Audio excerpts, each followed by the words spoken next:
నమస్తే, this is advocate Ashok. ఒకసారి ఈ వీడియో ప్లే చేస్తాను చూడండి. మీకు ఈ పోలీస్ ఆఫీసర్ గారు ఎట్లా వీడియో నుంచి వస్తున్నాను. బంద్ చేసిన ఒకటే లేదు. ఎట్రా బాబు, ఎట్రా బాబు, ఏందమ్మా అది తప్పులేదు కానీ మమ్మల్ని తీస్తే కేసు అవుతామ్మా. డిలీట్ చేస్తాను. ఎందుకు దాన్ని పెట్టి మీ మీద ఎఫ్ఐఆర్ ఒకటి బుక్ చేస్తాము.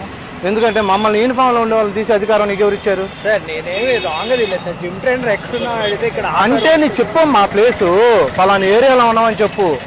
మమ్మల్ని తీయడానికి లేదు కదా నీకు అధికారం. చూసారు కదా, ఒక కామన్ మ్యాన్ ఈ ట్రాఫిక్ పోలీస్ ఆఫీసర్ ని ఫోటో తీసాడని చెప్పి డ్రెస్ లో ఉన్న యూనిఫామ్ లో ఉన్న ఒక పోలీస్ ఆఫీసర్ ని ఫోటో తీసే అధికారం నీకు ఎవరు ఇచ్చారు? ఇలా తీయడం నేరం, నీ మీద ఎఫ్ఐఆర్ కడతాను, ఫోన్ తీసి సీజ్ చేస్తానని చెప్పి ఫోన్ లాక్కున్నారు.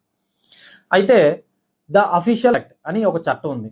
ఈ చట్టం ప్రకారంగానే పలానా ప్లేసెస్ లో ఫొటోస్ వీడియోస్ తీయకూడదు అనే విషయం అన్ని కూడా ఈ యాక్ట్ ప్రకారంగానే జరుగుతుంది అనమాట. ఈ యాక్ట్ లోని సెక్షన్ 2 సబ్సెక్షన్ 8 లో ప్రొహిబిటెడ్ ఏరియాస్ అని కొన్ని ఉంటాయి. ఆ ఏరియాస్ లో మాత్రమే మనం ఫొటోస్ కానీ వీడియోస్ కానీ తీయకూడదు. అలా చేయడం చట్టరీత్యా నేరం. ఒకవేళ అలా ఎవరన్నా చేస్తే సెక్షన్ 3 ప్రకారంగా ఎఫ్ఐఆర్ కట్టి వారి మీద ప్రొసీడింగ్స్ అనేవి స్టార్ట్ చేస్తారు.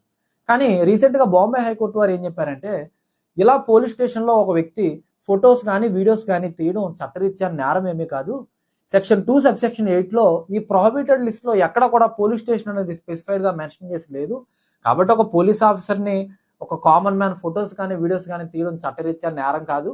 అలా చేశాడని ఆ వ్యక్తి మీద మీరు ఎఫ్ఐఆర్ ఫైల్ చేయడం లాని అబ్యూస్ చేయడమే అవుతుందని చెప్పి కోర్టు కూడా హెచ్చరించడం జరిగింది. కాబట్టి పోలీస్ ఆఫీసర్స్ ని ఫోటో కానీ వీడియో కానీ తీయడం చట్టరీత్యా నేరం ఏమీ కాదు. పోలీస్ స్టేషన్స్ లో కూడా ఫొటోస్ వీడియోస్ తీయొచ్చు. ఎందుకంటే అక్కడ ఏదైనా అవకతవకలు జరుగుతుంటే దాన్ని ప్రూవ్ చేయడానికి అదొక ప్రూఫ్ ఆఫ్ డాక్యుమెంట్ లాగా, ఎవిడెన్స్ లాగా మనం చిత్రీకరించడం తప్పేమి కాదు.